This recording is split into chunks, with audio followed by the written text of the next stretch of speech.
आनंद धाम की ओर धर्म प्रसंग में महापुरुष स्वामी शिवानंद जी महाराज। अध्याय 58, पृष्ठ संख्या 172।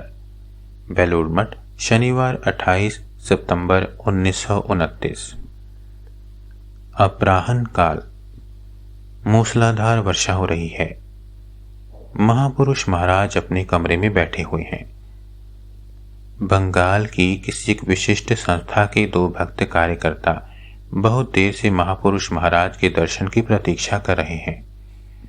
शारीरिक अस्वस्थता के कारण लोगों के साथ महापुरुष महाराज का मिलना जुलना बहुत कम कर दिया गया है। कुछ समय बाद उन दोनों कार्यकर्ताओं को उनके पास जाने की अनुमति हुई। उन लोगों ने प्रणाम करके कहा, महाराज, हम लोग आपके पास कुछ उपदेश लेने आए हैं। आप श्री रामकृष्ण देव की अंतरंग संतान हैं। हम लोगों को आशीर्वाद दीजिए। हमें 1-2 बातें भी पूछनी है। यदि आज्ञा हो तो कहें।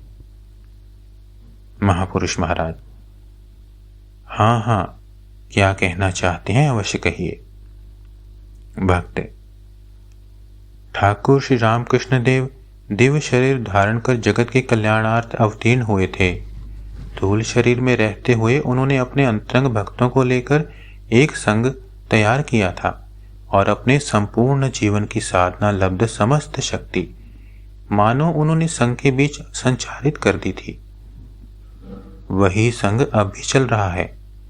हमारा प्रश्न यह है कि उन्होंने किस प्रकार अपने अंतरंग भक्तों को संघबद्ध किया और किस बंधन द्वारा उन्होंने सबको बांध रखा।